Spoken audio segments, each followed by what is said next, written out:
This is Democracy Now!, democracynow.org, The War and Peace Report. I'm Amy Goodman. The Justice Department has launched a criminal investigation into a recent leak of highly classified Pentagon intelligence documents about the war in Ukraine, as well as Russian and U.S. spying on not only the U.S. spying on its adversaries, but spying on its allies, like Israel, like South Korea, like Ukraine. Over the past month or more, the leaked documents have been appearing online on the chat service Discord and on the messaging app Telegram. Many appear to be photographs of slides prepared for a briefing. It appears the Pentagon wasn't aware of the leak until last week. National Security Council spokesperson John Kirby spoke Monday. We don't know who's responsible for this, and we don't know if they have more that they intend to post. So we're watching this and monitoring it as best we can. But the truth and the honest answer to your question is we don't know. And is that a matter of concern to us? You're darn right it is. While the documents appear to be real, U.S. officials say some have been doctored. Concerning the war in Ukraine, the leaked documents suggest Ukraine has little chance of militarily defeating Russia. One document from February predicted that Ukraine's, quote, ability to provide medium-range air defense to protect the front lines will be completely reduced by May 23rd. The leaked documents also predicted the fighting between Ukraine and Russia in the Donbas region, quote, is likely heading toward a stalemate. Another document indicates members of Ukraine's security services were responsible for sabotaging a Russian plane inside Belarus in late February. The documents also appear to indicate U.S. intelligence agencies had deeply penetrated the Russian military, giving the Biden administration internal information about Russian war plans in Ukraine, as well as operational plans for the private mercenary group Wagner in Africa. The Washington Post reports one leaked document reveals the Wagner Group sought to purchase arms from Turkey, a NATO ally. Documents also show that Egypt, a close U.S. ally, secretly planned to produce 40,000 rockets for Russia. The leak of the documents has also revealed how the United States spied on its own allies. One leaked Pentagon memo alleges that the Mossad, Israel's spy agency, had encouraged Israelis to take part in the massive protests against Prime Minister Benjamin Netanyahu's plan to gut the Israeli judiciary. Many of the documents are based on information gathered by some of the most secret wings of the U.S. intelligence community, including National Reconnaissance Office, the NRO, National Geospatial Intelligence Agency, the State Department's Bureau of Intelligence and Research, the Pentagon's DIA, Defense Intelligence Agency, and the National Security Agency, the NSA.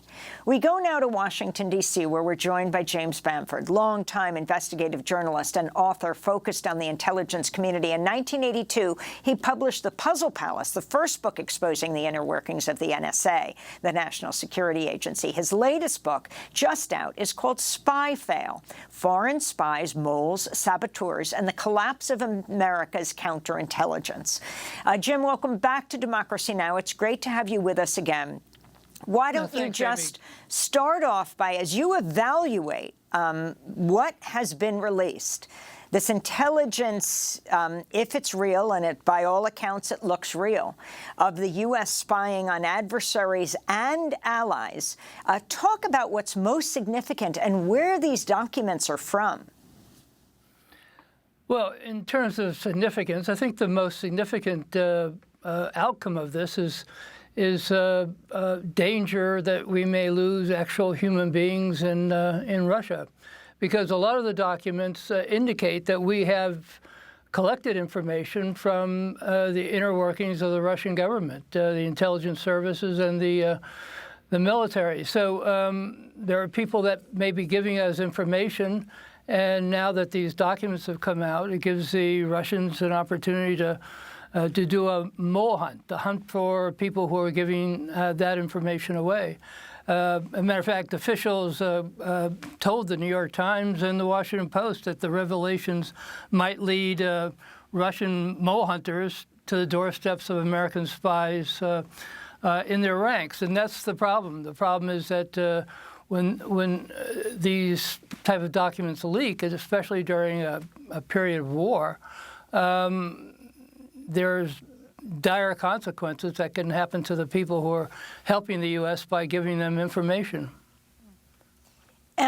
And again, talk about these agencies that people may not be aware of. You are the expert on the NSA, many times larger than the CIA, the National Security Agency. But then you have the National Reconnaissance Office, you have the Defense Intelligence Agency. So who is getting a hold of these? And also talk about the platforms that they're being released on. Discord is what, for gamers? And then talk about Telegraph. Well, in terms of the agencies, there's a potpourri of documents that give extremely detailed information about all these agencies. The NSA, for example, eavesdrops around the world. The documents that were picked up are the documents that were released dealing with Mossad in Israel.